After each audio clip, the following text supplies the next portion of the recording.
Ô glória! Abra aí, irmão e irmã. Daniel 3, abra na sua Bíblia. E se você não tem, sente junto de um crente.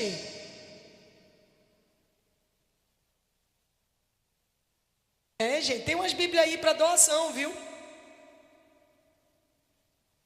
Procura aí pastor Tony, quem não tem Bíblia, e ele vai arrumar uma Bíblia para você. Ô glória!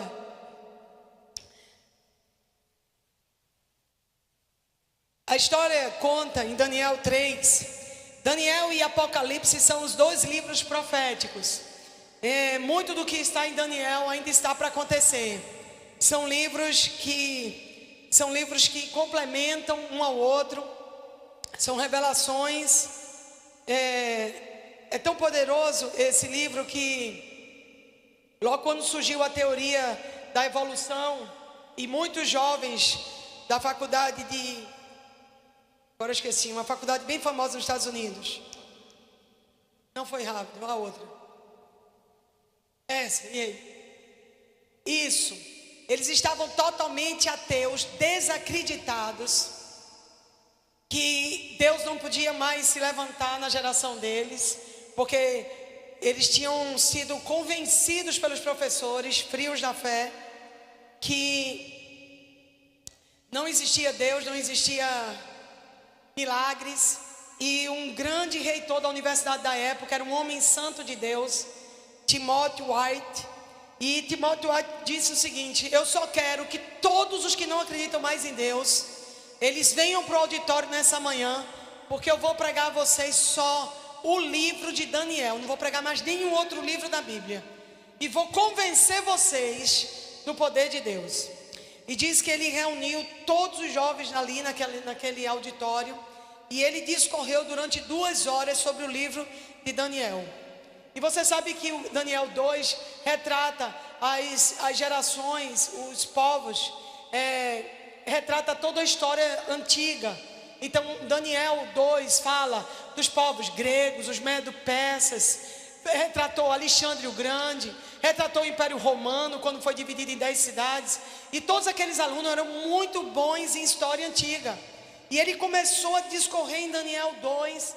E quando ele estava já discorrendo Daniel 3, vários jovens começaram a cair, se prostraram no chão chorando, porque ele provou por A mais B toda a história do mundo antigo só com o capítulo 2 de Daniel. E conta a história que ali se levantaram os grandes avivalistas e reformadores daquela geração, porque um homem de Deus pregou um livro, um capítulo cheio do Espírito e do poder de Deus. Eu creio que em nossos dias estamos precisando de homens e mulheres com esse mesmo poder, para confrontar as estruturas que estão se levantando, as mentiras. E ele pediu o professor de história, o livro de história, ele botava o livro de história do lado e a Bíblia do lado. E aí ele ia falando de cada estação, de cada tempo, de cada período da história. Ele retratou e provou a grandiosidade de Deus num capítulo só, para grandes estudiosos. Diz que até os professores daquele tempo, daquele período da faculdade, também vieram a se converter por causa desse grande dia. Então que o Senhor possa nos levantar para um grande dia, que quando a verdade seja dita, a mentira se cale, quando a glória de Deus se manifesta, o argumento desaparece. Não tem argumento que possa subsistir diante da glória de Deus, diante da presença dele. Mas a gente vai falar de Daniel 3, capítulo 3, que fala sobre o rei Nabucodonosor e 3 jovens. 3 jovens que tinham sido levados para o cativeiro, que tinham sido... quando a Babilônia tomou Jerusalém, ela levou vários jovens sábios, filhos de linhagem real, para a Babilônia para servir de empregados, servos. E entre eles estava Sedraque, Mesaque e Abednego. Vocês sabem que o nome deles não eram esses nomes. Os nomes deles eram Ananias, Misael e Azarias. Ananias quer dizer: o Senhor é bondoso para comigo. Ele foi trocado o nome para Sadraque, que quer dizer inspiração do sol. Você vê, uma criança nasce na família e o tempo todo a mãe dela chama ele de: o Senhor é bondoso para comigo. O Senhor é bondoso para comigo. A criança cresceu a vida inteira com essa identidade. Quando caía no chão, levava uma queda, um arranhão: o Senhor é bondoso para comigo, fique de pé. O tempo todo essa criança foi chamada assim, mas ela, quando vai para o cativeiro, ela começa a ter um nome babilônico. E esse nome que deram era para matar a identidade dele, era para roubar o nome que ele já tinha recebido do coração do pai. E agora ele é um nome que idolatria ao Deus Sol, inspiração do Sol. Misael é aquele que é semelhante a Deus, que é o equivalente, o americano é Michael. Então Misael é semelhante a Deus, só que ele foi dado o nome a ele, serva do Deus Sheba. Então você sai de um nome semelhante a Deus para servo de Sheba, outra deidade babilônica. E o terceiro era Azarias: o Senhor é o meu ajudante. Então quando ele passava por uma dificuldade, ele lembrava: o Senhor é meu ajudante, o Senhor é meu ajudante, chegou, o Senhor é meu ajudante, a mesa está colocada para você, o Senhor é meu ajudante, venha tomar banho. Mas ele chegou lá na Babilônia e deram o nome a ele de servo de Nebo, outra deidade babilônica. E a gente vê que uma das estruturas da Babilônia, e a gente sabe que Apocalipse fala muito de Babilônia, Jeremias 50 e 51 fala da queda da Babilônia. A gente tem um hino muito famoso: sai da Babilônia, né? Não é o teu lugar. Babilônia é exatamente o oposto de Jerusalém. A Babilônia tinha rios, mas a Babilônia era uma cidade contaminada, cheia de imoralidade sexual, uma cidade cheia de governada pelo dinheiro, governada pela cobiça, governada pela idolatria. E a gente sabe que o mundo hoje está como a Babilônia, se não pior, porque lá em Lucas 17 diz que a gente vai viver dias como era nos dias de Noé, que eles casavam e se davam em casamento, como nos dias de Ló, que eles compravam e vendiam, mas de uma hora para outra o Senhor vai tomar o povo dele. Então quer dizer que nos dias de Noé e nos dias de Ló, ninguém imaginava que de uma hora para outra tudo ia desaparecer. E a Bíblia diz em Lucas 17 que chegará os dias, que já chegou para nós hoje, que eles estaremos como nos dias de Noé. Será que nós já não estamos nos dias de Noé e de Ló? Será que a gente não já está vendo o que se passou em Sodoma e Gomorra? Será que a gente não está vendo coisas muito piores do que aconteceu lá? Então a gente vê que os dias de Deus estão se cumprindo. A Bíblia fala que os dias do reino dele e do retorno dele seria quando Israel, Jerusalém, parasse de ser pisada pelos gentios, que cessasse os dias dos gentios naquela terra. Israel hoje já não é mais pisada pelos gentios, porque o povo que é o dono daquela terra, que é o proprietário legitimado espiritualmente, está de volta para aquela terra. Então a gente está vendo que Marcos 13, Mateus 24 está se cumprindo em nossos dias. Mateus 24, 13 fala do livro de Daniel, que é para a gente estudar e procurar entender o livro de Daniel. Jesus, quando estava dizendo as coisas mais importantes, antes de subir para a glória, ele mandou que o povo dele estudasse o livro de Daniel. Veja como Jesus levava a sério o profeta Daniel. E ele disse: estude e entenda, quando Jesus falou dos últimos dias. Então Daniel é um livro atual, Daniel é um livro para os nossos dias. E esses 3 jovens que foram saqueados da sua casa, despatriados, tirados da sua família, estava refugiado, estava vivendo como refugiado na Babilônia, estava vivendo de uma maneira lá violenta, a pulso, sem querer, foram levados para lá para servir. Imagine, eles estão servindo muitas vezes ao homem que matou o seu pai, ao homem que violentou a sua irmã. Eles estão servindo num lugar onde eles veem as mãos desses homens sujas do sangue da sua família. Mas a gente percebe que no coração deles não há raiva, não há amargura, não há rancor, não há vingança, porque eles são cheios da presença do Deus vivo. Eles são cheios da presença do Eterno. Eles são cheios da presença gloriosa. Por isso eles vivem milagres, por isso eles fazem diferença. E a gente sabe que muitos acham que eles tinham sido roubados da sua terra, mas na verdade Deus nos usa sempre para o seu propósito. Mesmo que parecia que eles estavam ali como ninguém, eles estavam ali para derrubar as estruturas de idolatria daquela terra. Era uma terra tão poderosa que seus muros tinham 30 metros de altura, e sobre seus muros passavam 2 carruagens de guerra. Eram os muros da Babilônia. Eram os muros da Babilônia. É uma coisa tão incrível a Babilônia naquele período. Era algo tão poderoso das trevas que ela amedrontava. Até um dia que Deus deu um julgamento para a Babilônia. E 150 anos antes dele nascer, Deus disse que levantaria Ciro. E lá em Isaías 44 e Isaías 45, a gente vê que Deus levantou Ciro, e Ciro fechou as fontes de água da Babilônia e tomou a Babilônia e envergonhou o rei da Babilônia, porque a Babilônia sempre vai cair debaixo da mão do Senhor. As estruturas da Babilônia nunca vencerão o povo de Deus. E Ciro, antes de nascer, o rei Medo-Persa, ele se levanta e ele toma a Babilônia de assalto. Ele toma a Babilônia de surpresa. Ele organiza o seu exército. Imagina uma cidade que passa 2 carruagens em cima dos seus muros. Mas ele tomou, por quê? Porque Deus falou 150 anos antes dele nascer. Deus disse o que faria, porque Deus o que diz que vai fazer, Ele faz. Mais tarde o rei Nabucodonosor mandou construir uma imagem de ouro de 60 covados de altura e 6 covados de largura, isto é, 27 metros de altura e 2 metros e 70 centímetros de largura. Ele ergueu na planície de Durá, na província da Babilônia.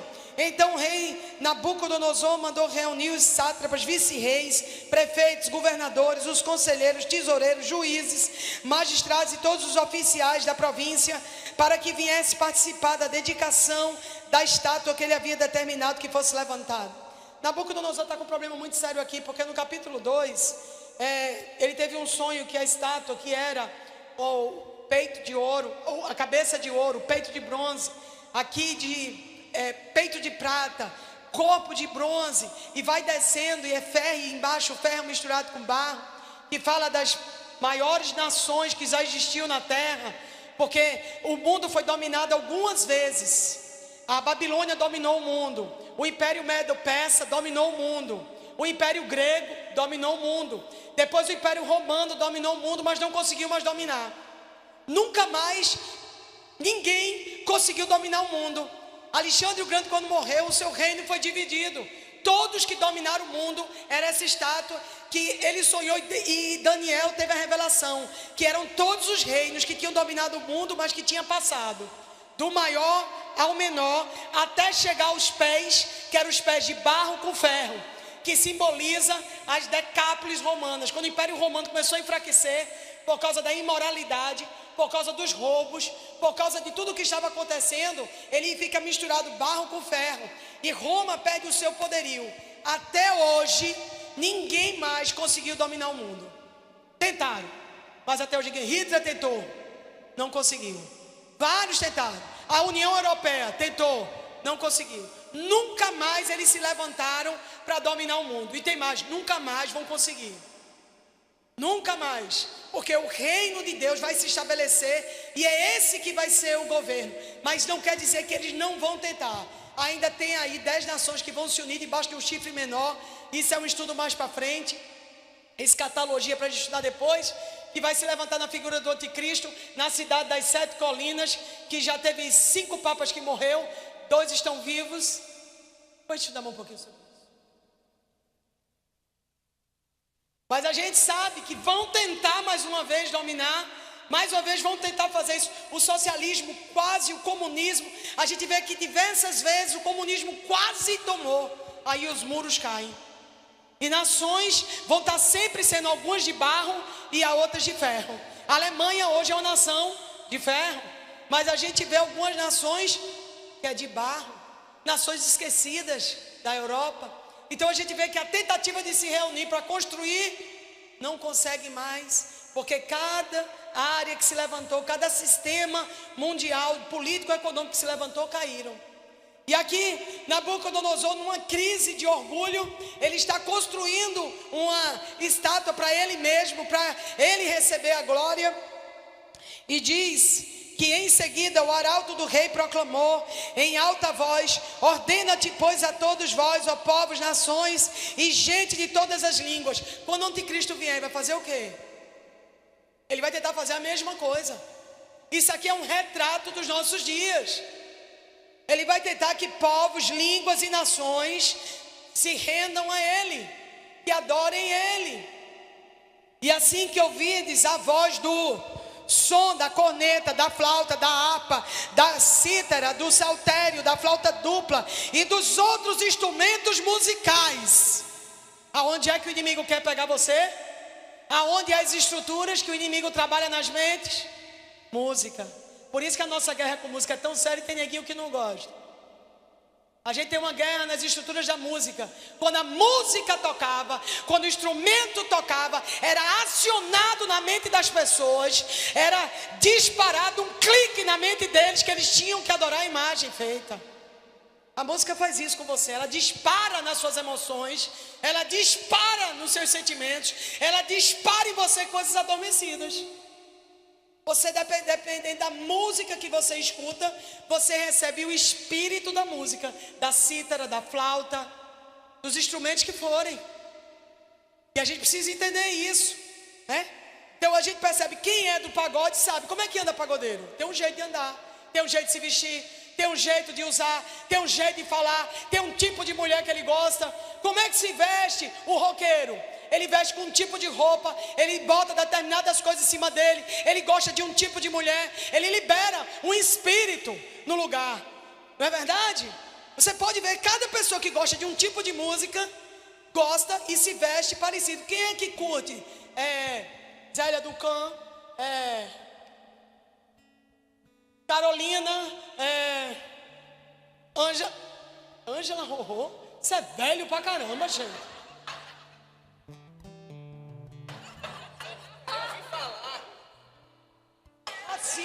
Assim você me quebra.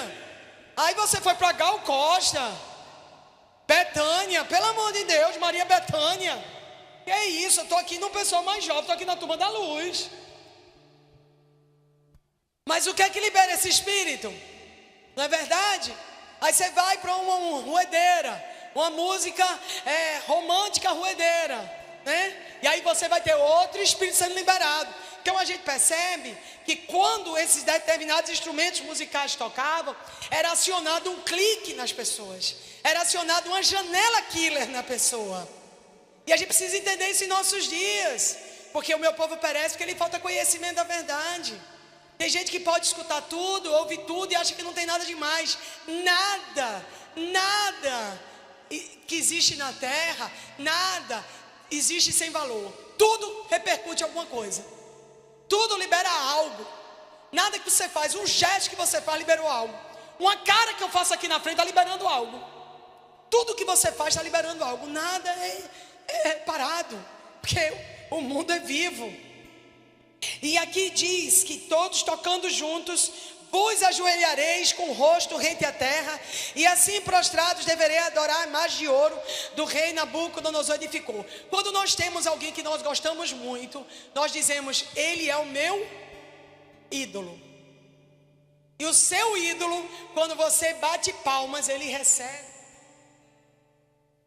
a oferenda. Você diz, aquele cara é o meu ídolo. Então ele está num lugar de quê? Então há uma liberação espiritual, porque aquilo que o homem planta, ele colhe.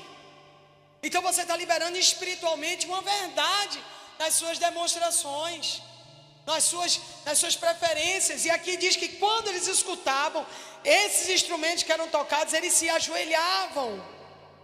Havia uma liberação espiritual sobre a Babilônia. No entanto, qualquer pessoa que não se prostrar com o rosto em terra e não adorar a estátua, será imediatamente atirado numa fornalha em chamas. Não já está acontecendo isso em muitas partes do mundo? A perseguição cristã. Eu soube, Ledi estava me contando que a Inglaterra, qual foi o país que reconheceu que existe perseguição? Suécia, foi você que me disse. A Suécia já reconheceu que está havendo, porque muitos países estão fechando os olhos, dizendo que já existe a perseguição aos cristãos. Existe já um movimento hoje no mundo que é para perseguir, destruir, matar os cristãos. Na Nigéria, quando a gente esteve na Nigéria, eu fiquei impressionada, porque eles entram na rua, apagam a chave geral daquela rua, e as ruas ficam todas no escuro, e ali entram homens encapuzados, eles vão violentar as moças, violentar as mulheres, matar os homens e destruir uma vila inteira por causa do cristianismo. Então a gente percebe, muitos países ainda não reconhecem, muitos ainda não existe ainda um órgão para defender. Graças a Deus que a gente hoje tem a Anajur, a gente tem órgãos específicos hoje trabalhando da igreja, que a igreja está levantando, que a igreja vai levantar, viu, querido?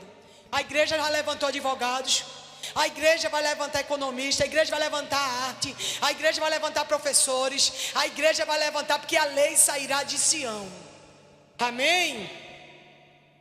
Então, aqui diz: sendo assim, logo que ouviram o som da corneta, pífaro, cítara, harpa, saltério, todos os instrumentos musicais, todo indivíduo, povo, nação e mesmo pessoas estrangeiras de outras línguas e culturas prostraram-se em terra e adoraram a imagem de ouro que o rei Nabucodonosor fizera.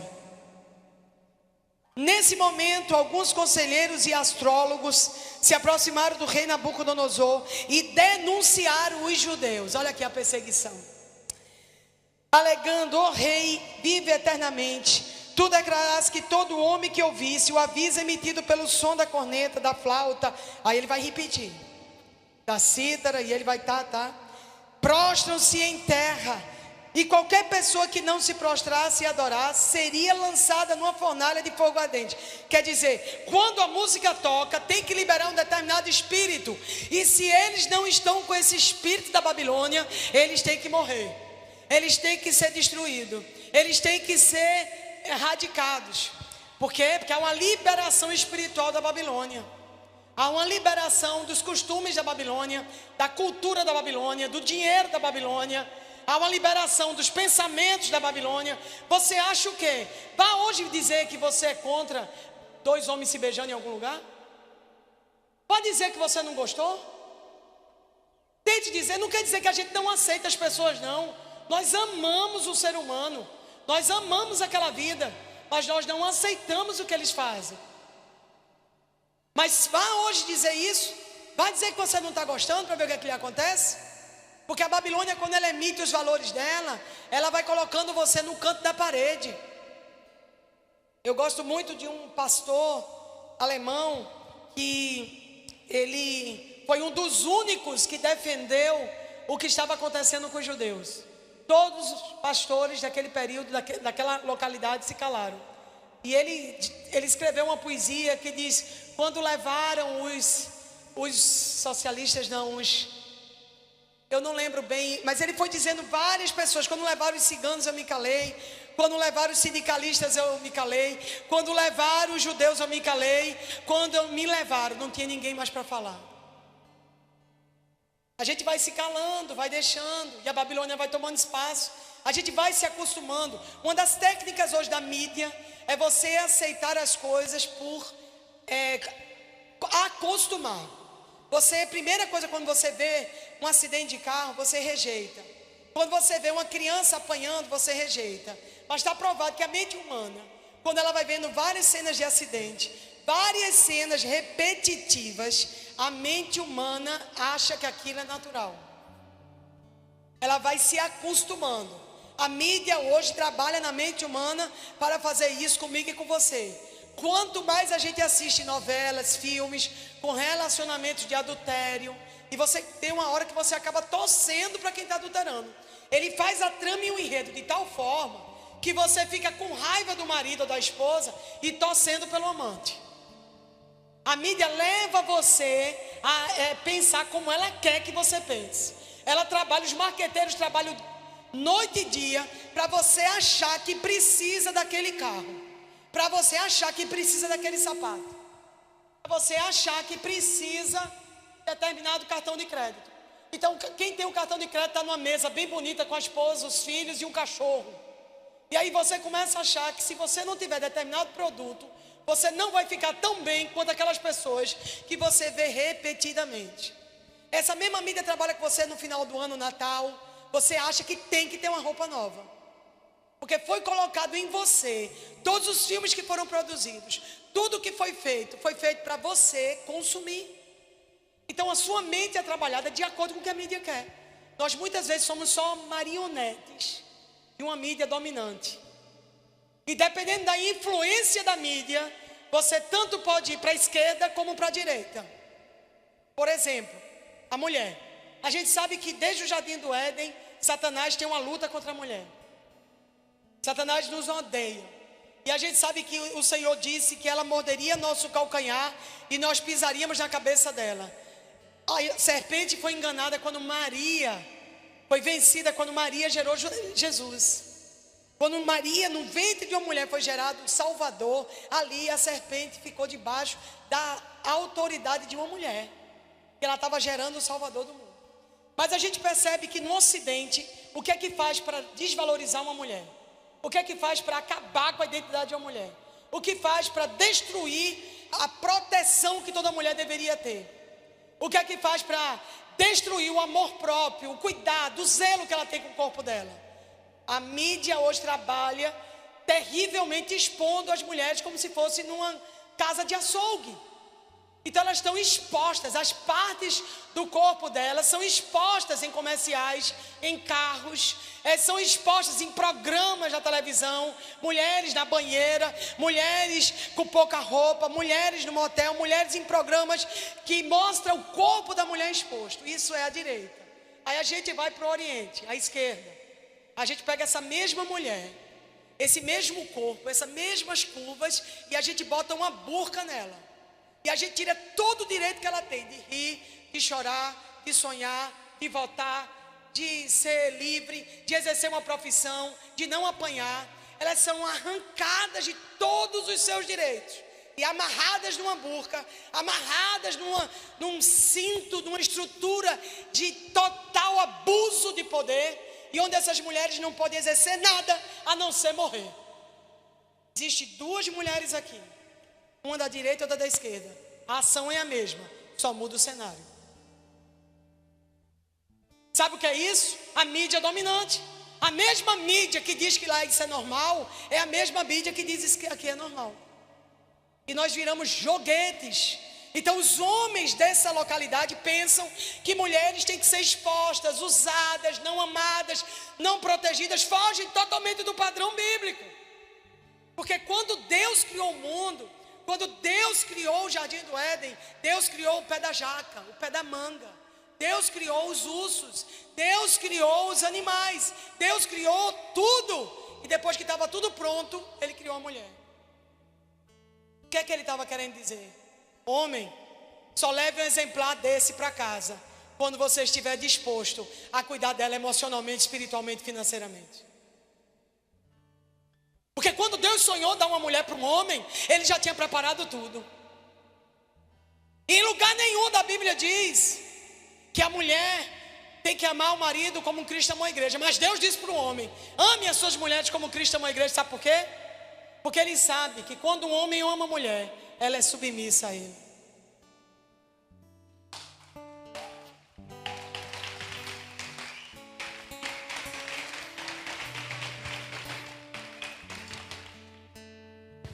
Só que a gente pensa como o mundo manda a gente pensar, como os filmes nos ensinam a pensar.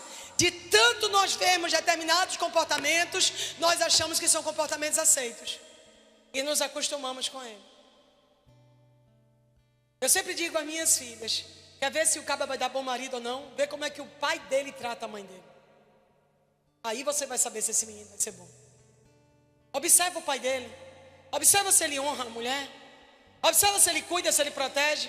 Não precisa ir muito longe não, não precisa do avô não, vai só no pai. Porque como ele é com a esposa, ele vai ser com você, filho. Como o pai dele é com a esposa dele, assim ele vai ser contigo. Porque o exemplo fala mais do que 1000 palavras. Então a estrutura hoje é prender você na Babilônia. É prender você e acostumar você na Babilônia. Eu preciso disso, eu quero isso, eu preciso me dobrar à estátua de ouro, eu preciso me render a isso, eu preciso subjugar tem tantas coisas que a gente não precisa, mas a gente acha que precisa. É bom no tempo de prova, porque no tempo de prova você vai ver que muita coisa que você achava que não vivia sem ela, você vive muito bem, obrigada. Período de prova é para a limpeza da igreja, porque Deus vai sacudir. A Bíblia diz em Hebreus que o Senhor mais uma vez sacudirá não só o céu, mas a terra, e que Deus vai sacudir toda a terra. Sabe por que Deus sacode a terra? Primeiro para o judeu voltar para o lugar dele, porque ele tem que voltar rápido. Deus sacudiu a França, o judeu botou a malinha, se eu vou me embora para não ser igual na Alemanha, a gente passar pelo holocausto, vou obedecer logo. Tudo botou a malinha, os paninhos mijados, voltaram para Israel. Nunca houve tanta volta para Israel, desde que Deus sacudiu a França. Deus está sacudindo o mundo para mandar o povo de volta para Israel, o povo escolhido, porque a profecia vai se cumprir. Não tem repórter, não tem jornal, não tem presidente, não tem Bill Clinton, não tem a esposa Hillary, não tem o outro, não tem quem vier, não tem Obama, não tem ninguém, não tem sheik árabe, não tem ninguém que vai impedir o plano de Deus se cumprir. Não tem, o plano de Deus vai se cumprir. E Deus vai sacudir a terra. E quando ele sacode a terra, o judeu volta para Israel e o crente se converte. O crente fica santo. O crente muda. Quando Deus sacode o edifício, querido, sabe o que solta? O que era supérfluo. Só fica a estrutura, o fundamento. Então Deus vai sacudir a terra. Primeiro porque ele tem que converter muita gente ainda, querido. Tem que converter. Deus tem que resgatar muita gente ainda que está no mundo. E Deus também tem que santificar o povo dele, porque o julgamento começa pela casa do Senhor. E se o julgamento começa pela casa de Deus, imagine os que estão fora. Se para o povo de Deus está difícil, imagine quem está lá fora. Porque a obra de cada um vai passar pelo fogo, não tem para onde. A sua obra vai passar pelo fogo. O fogo é que vai dizer a qualidade da sua obra. Tem gente que está dizendo, a minha obra é boa. Não, ela só é boa depois do fogo. Tudo que está em você só é bom depois do fogo. Então o fogo vai passar a cada um. Eu não quero ir para o fogo agora não tem jeito não, filho, vai.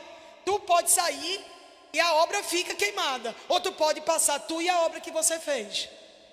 Se a motivação era corrompida, vai queimar. Se a motivação é boa, ela sai com você para o outro lado. Mas o fogo vai passar. Não tem para onde, o fogo vai passar. Não tem como escapar. Tem como me esconder em algum lugar? Não tem.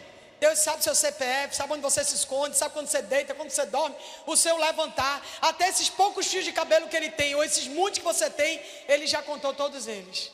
E uma folha sequer não cai da árvore se não for da vontade dele. Uma folha desse jardim, uma folha da era, uma folha da palmeira mulambo, uma folha da palmeira imperial, uma folha do matinho que está nessa grama, não vai cair se não for da vontade dele. Se ele cuida assim, imagine você. Que nível de Deus você acha que você tem? Se o seu nível é um Deus fraco, é só o seu reflexo. Porque o seu Deus é forte, é poderoso e é para fazer infinitamente mais do que você pediu ou pensou, conforme o poder dele que opera em você. Conforme o poder dele que opera em você. Conforme o poder, de acordo com o poder que está sobre você, ele opera. Ele é poderoso, mas vai combinar com o poder que está em você. Você deixa o poder dele ser grande?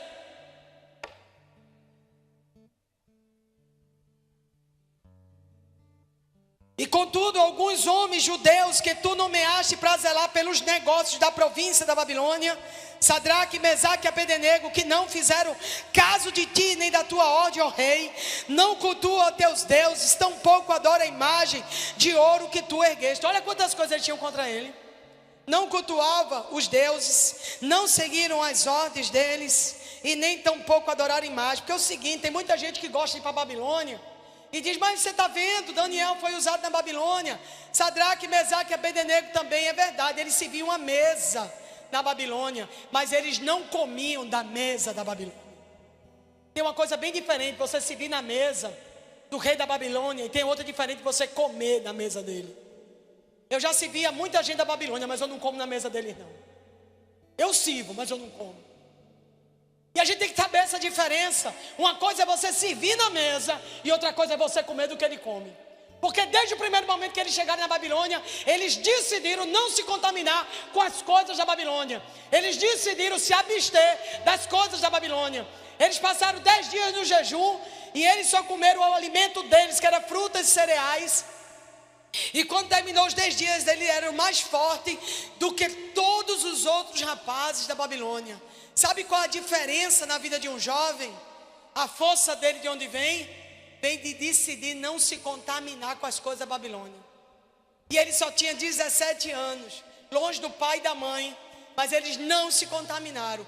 Os crentes e os homens e mulheres de Deus que vão prevalecer contra a Babilônia, que vão prevalecer contra as investidas do inimigo nos nossos dias, que vão prevalecer contra os ataques ferrenhos das trevas, são aqueles que não estão comendo na mesa da Babilônia. São aqueles que não estão se prostrando à idolatria do dinheiro, à idolatria dos bens, à idolatria da imoralidade, à idolatria dos valores do mundo. São esses que não se dobram. Eles estão na Babilônia, mas eles não se dobram ao rei da Babilônia, não se dobra a estátua da Babilônia, não se dobra a cultura da Babilônia, não se dobra a economia da Babilônia, não se dobra a religião da Babilônia. Por quê? Porque apesar de estarem na Babilônia, eles estão fincados em Jerusalém. Para onde você quer ir? Para onde você vai? A gente precisa em nossos dias levantar essa geração. Uma geração que decidiu não se contaminar. Você está decidido a tirar coisas da sua vida que estão lhe contaminando? Porque Sadraque, Mesaque e Abednego decidiram tirar as guloseimas da Babilônia da vida deles. Eles decidiram jejuar das coisas que serviam na mesa do rei da Babilônia. Você tem jejuado das coisas que servem na mesa da Babilônia? Ou você tem dito que essa geração está assim mesmo e você participa? Você até não gosta, mas você participa. Você até sabe que é errado, mas você consente. Você até sabe que não deve, mas você sabe que é o jeito, você acaba cedendo. E a gente acaba participando da mesa da Babilônia. A gente acaba tendo um pouco da Babilônia, porque é impossível você não comer da mesa da Babilônia e não ter um pouco da Babilônia em você também.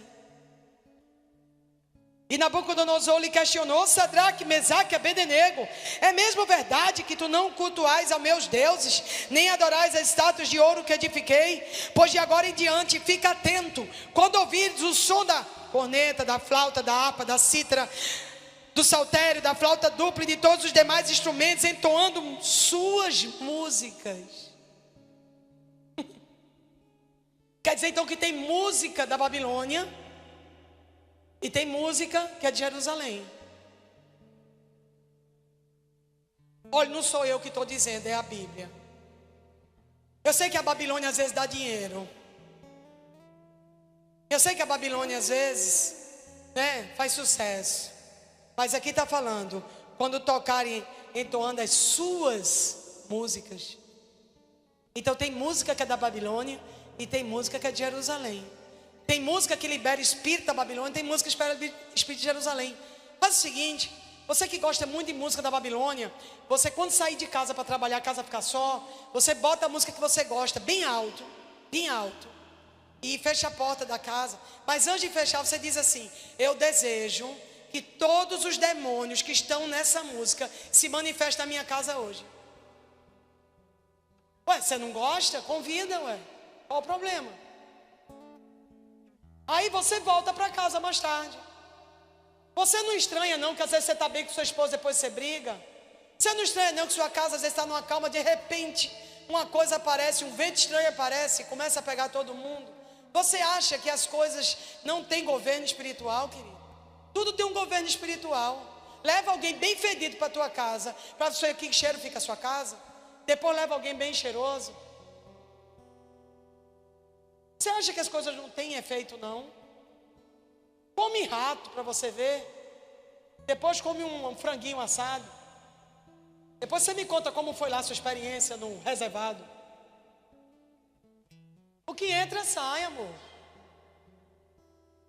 E se entrar uma música da Babilônia, vai sair coisa da Babilônia. Então se você está duvidando do que eu estou dizendo, amanhã você faz isso. Hoje de noite, quando você for dormir, você liga o som alto e convida. Faz esse teste.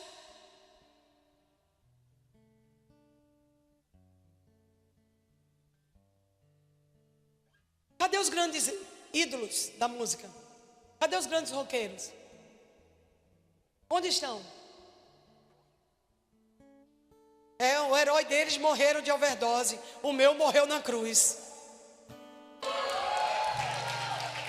Essa é a diferença. E os deles morreram e o meu ressuscitou. E o meu ressuscitou, o seu ressuscitou. E os deles morreram, desapareceram. Cadê eles? Gente boa, Meninos bons, como Cazuza, Talento, Amy House, quantos? Elvis. Gente boa que saiu da igreja. Aquela que fez o guarda-costas, que tocava no coral da igreja. Michael Jackson, que tocava no coral. Gente nova, jovem. Onde estão? Quem é que veio buscar eles? Porque eu estou cansada de ver pastor morrendo velho, cheio de dias. Mas já vi muitos ídolos deixarem essa terra. Então continue escutando eles. Deve ser uma boa pedida. Deve ser uma boa pedida. Eu gosto de pregar para gente inteligente. E a gente precisa ser inteligente. Tem gente que pensa que crente não precisa ser inteligente. Quando Deus dotou o crente, dotou de inteligência. Sabe por quê? Porque Deus nos fez a imagem e a semelhança dele. Você tem a imagem e a semelhança de Deus. Por mais que tenham lhe dito que você não tinha capacidade, que você não pode, que você não vai conseguir, é impossível um crente não conseguir. Porque o poder de Deus se aperfeiçoa na nossa fraqueza. E assim como Ele é, nós seremos nesse mundo. O que Ele tem, eu tenho. O que Ele diz que eu sou, eu sou. O que Ele prometeu vai se cumprir. E o que Ele decretou sobre a minha vida vai se cumprir. E nós somos a imagem e a semelhança dele. Não tem como você dar errado. Não tem como você ser um erro. Não tem como você não dar certo. Não tem. Escolha. Órfão, Esther, deu certo. Escolha outro. O caçula esquecido, Davi, deu certo. Aquela que não podia gerar filhos, gerou e deu certo. Não tem para onde. Velha demais, isso não está no calendário de Deus.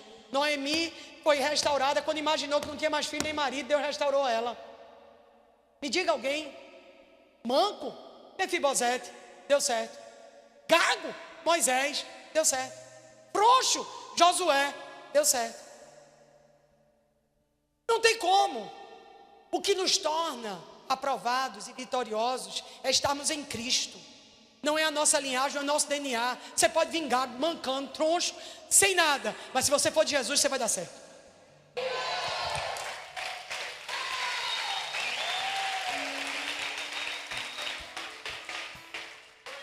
Para falar a verdade, ele até gosta dos que tem algum problema.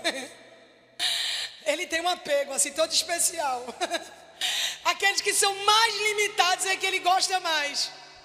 Porque aí o poder fica maior na fraqueza. Quanto maior for o buraco da fraqueza, maior o poder para se manifestar. Então não dê essa desculpa não que você não consegue, porque não é você que vai conseguir. É Cristo em vós, a esperança da glória. Aleluia. Então Cedraque, Mesaque 16 e Abednego responderam ao rei: Ó Nabucodonosor, não precisamos defendermos diante de ti. Olha aqui uma resposta na guerra. Você está na guerra? Você está sendo perseguido? Não precisa se defender. Guarda isso. Se formos condenados por isso e lançados na fornalha de fogo ardente, o nosso Deus, a quem cultuamos, pode livrar-nos, e Ele nos livrará das tuas mãos, ó majestade. Primeira coisa, não precisa se defender. Segunda, o Senhor te livrará. O que livra você não é a sua defesa. O que livra você não é a sua articulação. O que livra você é você pertencer a Deus. É o que livra você. Contudo, se Ele não nos livrar, fica sabendo, ó rei. Quer dizer, se Deus fizer, Ele é Deus. E se não fizer, Ele é Deus também. De um jeito ou de outro a gente glorifica o Senhor, pela vida ou pela morte. Se Deus curar, eu glorifico a Deus. Se Deus levar disso, eu também glorifico a Deus. Se Deus enriquecer, eu glorifico a Deus. Se Deus empobrecer, eu glorifico a Deus. Se a bênção vier ou não chegar, eu glorifico a Deus. Porque eu glorifico é o Deus que eu sirvo e não a circunstância que eu estou. Você glorifica é a Deus, não é a circunstância. Amém, igreja? Tem gente que está esperando a circunstância para glorificar. Se Deus fizer, Ele é Deus. Mas se não fizer, também é. De um jeito ou de outro, eu vou glorificar o nome do meu Deus. Não tem para onde. O crente no caixão glorifica a Deus. O crente no cemitério, ninguém pode fazer macumba com ele. Depois de morto, ele incomoda o inferno. Crente não tem jeito, ele entra e sai vitorioso. Então fica tranquilo, porque do jeito que Deus fizer, tu vai glorificar. Você tem que começar a dizer: Senhor, do jeito que tu fizer, eu vou glorificar teu nome. Eu não posso ficar sem ti. Oh, glória! Tu achou que a tua glória ia ser por causa da vitória? Não, a tua vitória já foi na cruz do Calvário.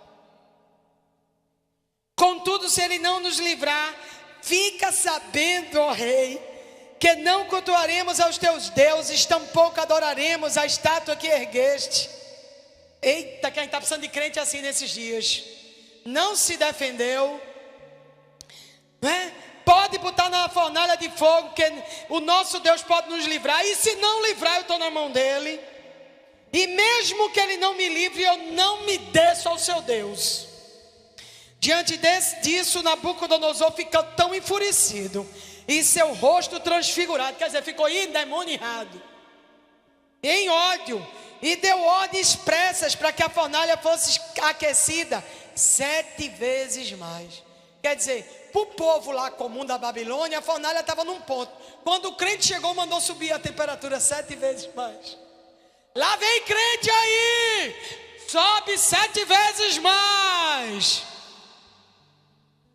Ó, quem está vindo aí é aquele menino da Babilônia. Deixa como está. E agora? É o povo de Jerusalém. É aquele povo que cultua o Deus dos exércitos. Aumenta 7 vezes. Está preparado, crente, para passar na fornalha 7 vezes quente? Está preparado, ou você quer ser tratado como um babilônio? Porque se tu é crente, tu passa na fornalha 7 vezes aquecida. Porque se tu é de Deus, tu vai aguentar a fornalha 7 vezes mais forte. Sabe por quê? Porque prova de crente tem que ser maior para o testemunho ser grande. Prova de crente é mais forte, luta de crente é maior, situação de crente é mais difícil, porque crente não passa com a força dele, mas passa dando glória ao Senhor. Você tem que dar glória a seu Deus quando você está passando na prova. Ah, meu Deus, não aconteceu isso com ninguém, só comigo. Ninguém está passando por isso, porque você é diferente, porque você não é desse mundo, porque você é escolhido, porque o testemunho vai ser grande, porque a glória vai ser maior, porque o culto de ação de graças vai ter que ser poderoso, porque esse testemunho tu vai contar a tua futura geração, tu vai contar teus filhos, teus netos, teus bisnetos, ainda que você morra, tua memória vai falar. E é por isso, uma geração louvará a outra geração os feitos do Senhor. Oh, glória a Deus! Se for para prova pequena, tu não é crente. E ele ordenou a alguns guerreiros do seu exército que amarrassem Sadraque, Mesaque e Abednego e os atirassem na fornalha de fogo ardente. Em seguida, os 3 homens, trajando os seus mantos, calções, turbantes e outras roupas. Olha, tinha calção, manto, turbante, roupas, foram amarrados e atirados na fornalha, agora ainda mais ardente. A ordem do rei era tão urgente e a fornalha estava tão quente que as chamas mataram os soldados quando eles empurraram Sadraque, Mesaque e Abednego para dentro de Serador. Olha, crente vai para a fornalha. Crente vai para a fornalha 7 vezes mais quente.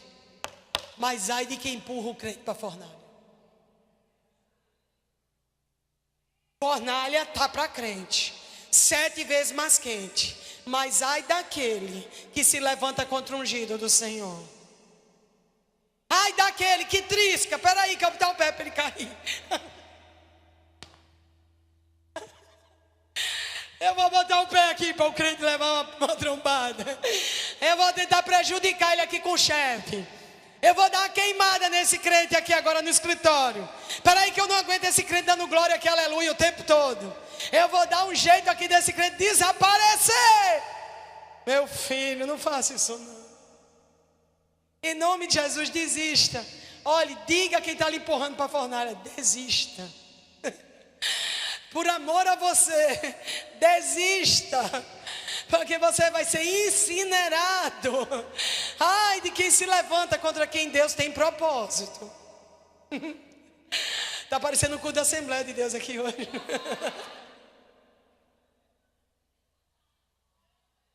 Deve ser Tia Evódia aqui hoje, as orações de Tia Evódia. Ei, tem dia que eu estou presbitero. presbiteriana é minha tia Janete. Aí tem dia que eu estou assembleando, é minha tia Evólia. Quem manda ter tia nas igrejas todinha? Hein? Mas o que é que acontece? É que a fornalha você passa, mas ninguém pode te empurrar nela. Ninguém pode colocar você nela. Porque Deus vai se entender com aquele que te empurrou. Mas com você, olha aqui o que acontece. E eles caíram amarrados dentro da fornalha, ardendo em chamas. Amarrados e ardendo em chamas. Sabe o que é isso? Sem saída. Eu sei que todos os crentes daqui têm uma saída. A maioria das lutas aqui tem uma saída ou não tem saída nenhuma hoje? Meu irmão, se você está numa luta, que você está amarrado sem saída, eu quero dizer a você que sua vitória chegou. Se não tem porta nenhuma para sair, se não tem solução humana, se você já olhou para um lado, para o outro, se correr o bicho pega, se ficar o bicho come, você não sabe mais o que vai fazer. Eu quero dizer a você que quando você está nesse lugar amarrado sem saída, é porque a glória de Deus está perto de se manifestar. Toda vez que crente está numa prova que não tem saída, que não tem para onde ir, que não tem para quem correr, que não tem para quem pedir, que não tem mais nada o que fazer a não ser continuar crente, é porque está chegando o tempo da glória de Deus. Eu amo isso. É a glória de Deus se manifestando.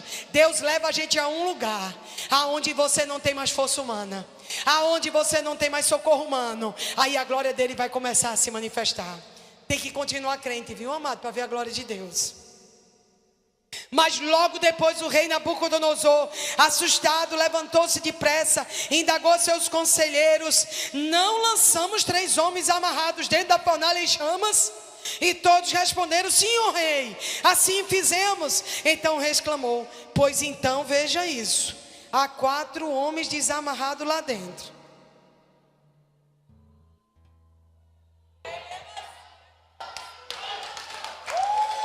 Oh! Eita Deus! Ele manda você para a fornalha, mas ele vai junto. Ele não manda você sozinho quando ela está aquecida 7 vezes mais. Ele se permitiu você ir para a fornalha, ele vai lá com você.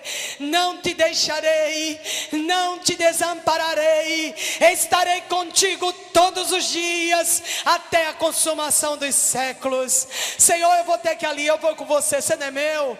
Senhor, eu vou ali enterrar alguém que eu amo, eu vou com você, querido, você não é meu. Senhor, eu vou para a Europa e eu vou com você, você não é meu.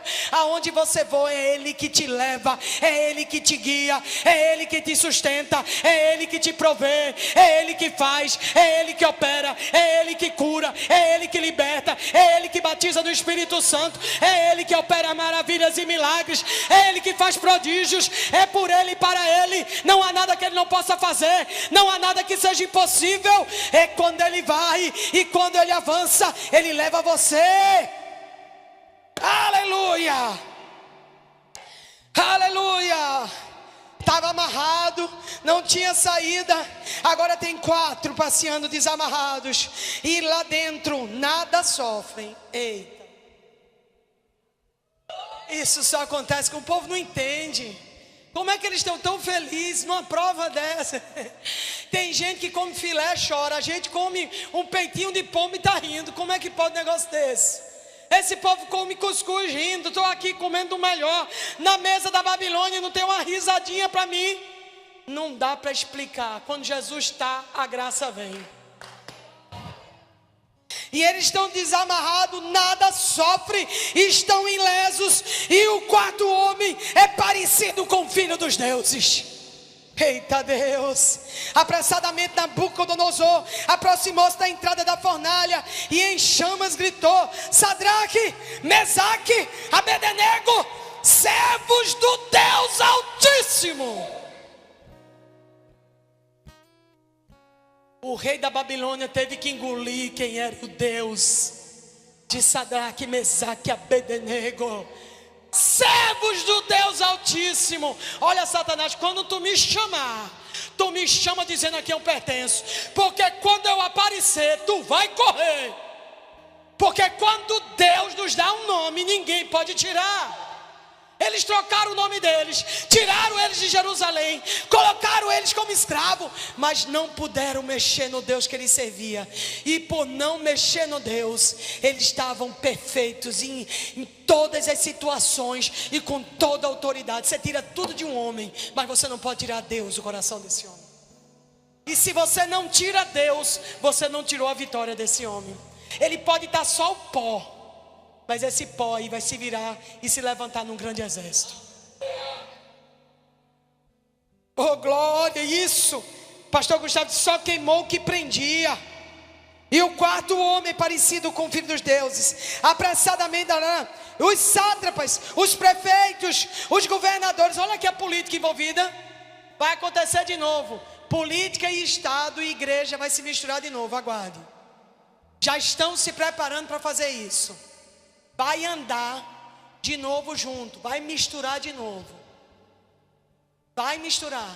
E eles vão usar a religião para perseguir o povo de Deus. Vai usar o Estado para perseguir a igreja. Porque eles querem ter o domínio não só da política, eles querem ter o domínio da igreja. E eles vão usar o Estado para dominar a igreja. Veja as próximas leis que estão para sair. Postos sobre igrejas, controle sobre igrejas, fechar as portas das igrejas, perseguição às igrejas. O Estado vai querer governar a igreja. Aguarda. Sátrapas, prefeitos, governadores, os conselheiros do rei, estando reunidos, observaram e comprovaram que as chamas não tiveram poder de ferir qualquer parte do corpo deles, nem mesmo um fio de cabelo tinha sido chamuscado. É por isso que a palavra diz que ele não vai deixar nenhum fio de cabelo cair. E os seus mantos não estavam queimados, a autoridade não foi queimada. Quando você entra na fornalha, a sua autoridade não é queimada não, viu querido? Aumenta. E não havia cheiro algum de fogo neles. Então Nabucodonosor exclamou: bendito seja o Deus de Sadraque, Mesaque e Abednego, que enviou o seu anjo e livrou os seus servos que depositaram toda a confiança nele. No dia da fornalha, põe toda a tua confiança no Senhor. Toda. Não há homem nenhum, há lugar nenhum. Toda a confiança no Senhor. Toda.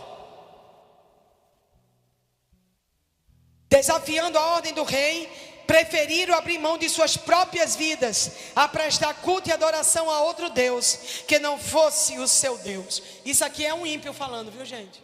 Tem hora que ímpio fala melhor do que crente. Tem hora que o ímpio dá um testemunho melhor do que um crente. Diante desses acontecimentos, eu decreto que toda pessoa e qualquer povo, nação, cultura, povo, nação, cultura, língua, que proferir alguma censura ou blasfêmia contra o Deus de Sadraque, Mesaque e Abednego, será sumariamente esquartejado e de entulho queimado, porquanto de fato não existe nenhuma outra divindade que possa livrar os servos dessa maneira, os seus servos dessa maneira. Aqui, através da vida de Sadraque, Mesaque e Abednego, eles pegaram a cultura, a economia, o governo e comeram de farinha. Quem pensou que Sadraque, Mesaque e Abednego era vítima, descobriu que eles foram para dominar a Babilônia e não a Babilônia dominar eles. Quando você sair dessa igreja hoje, você vai lá fora dominar lá. É você que vai ditar, é você que vai decretar, é você que vai se posicionar. Estavam achando bichinho dos meninos, bichinho nada, eles são bélicos. Vocês quando estavam aqui adorando, vocês são bélicos, perigosos. Vocês não têm nada de coitadinho não. Vocês são perigosos. Vocês estão cheios do poder do Deus vivo. Saiam e dominem governo, nações, culturas, línguas, povos. Deus já disse desde o Gênesis: dominai. Exerça domínio, exerça autoridade, abra a boca. E assim o rei promoveu Sadraque, Mesaque e Abednego e os fez prosperar na província da Babilônia. Quando Deus quer, faz a gente prosperar até no pior lugar da terra. Quando Deus quer, Ele faz a gente prosperar na rua, que é um beco sem saída. Ele faz a gente prosperar em Lodebar, terra esquecida, terra de ninguém. Ele faz a gente prosperar na rua da prostituta, na rua do traficante, no meio da família que não presta. Quando Deus quer, te prospera até tu sem R$1. Quando Deus quer fazer, Ele faz. Quando Deus quer fazer, depois da fornalha vem a promoção. Depois de passar da fornalha, o Senhor vai te promover. Deixa a fornalha ficar acesa 7 vezes mais, porque quando ela terminar, tem promoção do Senhor para a tua vida. Quando essa fornalha acabar, a tua promoção chegou. Não cede não, irmão. Não desiste não. Não para não de ser crente. Não para não de louvar. Não para não de jejuar. Não para não de adorar. Não para não. O fogo está forte. A fornalha está aí. Mas tem um quarto homem que está passeando contigo. E quando acabar, e quando isso passar, e quando essa tempestade voar, e quando essa nuvem desaparecer, a tua promoção chegou. Fica de pé, igreja. Fica de pé. Se a tua fornalha está quente, tem promoção chegando. Oh, pastores, venham aqui para a mesa, pastores. Eita, que a fornalha está quente. A fornalha está quente. Mas tem promoção. Tem um quarto homem passeando contigo. Tu não sabe o que fazer. Tu não sabe a quem pedir ajuda. Tu não sabe o que falar. Tu não sabe onde vai tirar o dinheiro amanhã. Tu não sabe o que tu vai dizer naquela justiça. Tu não sabe o que vai dizer na tua casa. Mas o Senhor hoje está passeando contigo nessa fornalha.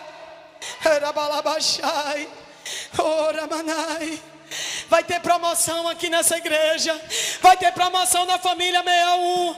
Vai ter promoção para quem está ouvindo, escuta. O dinheiro que estava preso vai sair.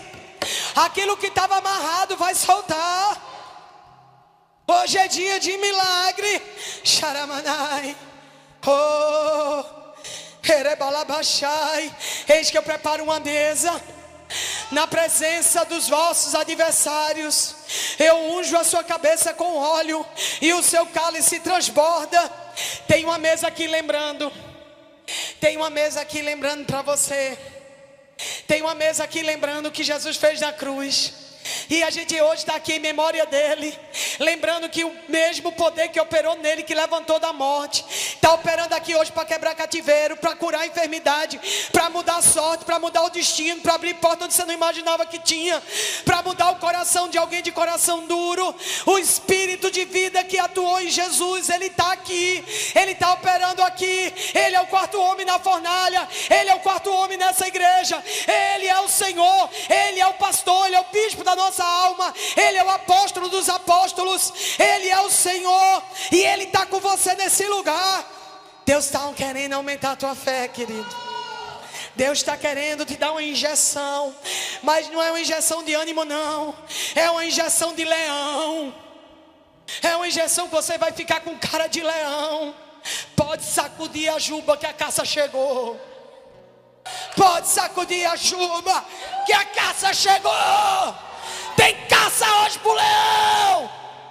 Hoje é noite do leão caçar. E você vai caçar o que o inferno te roubou. Você vai caçar o que estavam tirando de você. Você não vai chegar nessa ceia hoje de qualquer jeito não. Você vai fazer a ceia hoje com aliança com o quarto homem da fornalha. Você vai fazer hoje a ceia. A fornalha está grande, mas você está com o quarto homem nessa fornalha. E você hoje, quando tomar a ceia, quando você beber do seu sangue, comer do seu corpo, o poder que estava em Jesus na morte vai começar a se manifestar em você. Meu querido, você já ouviu falar de alguém que está possuído? Diz que é alguma coisa muito feia uma pessoa possuída. Eu já vi. Mas você já viu uma pessoa possuída pelo Espírito Santo? Você já viu alguém totalmente possuído por Jesus? O ímpio foge, o justo é intrépido como um leão. O olho do leão está para tu hoje. Ele está vendo você na fornalha. Você acha que Deus esqueceu? Você acha que Deus é mentiroso? Você acha que Deus vai parar? Você acha que Deus tirou você para parar com você na metade do caminho? Aquele que começa a boa obra termina. Ele vai fazer porque Ele é Deus. Ele vai fazer porque Ele é Deus. Deixa jogarem você na fornalha. Deixa o fogo estar 7 vezes mais forte.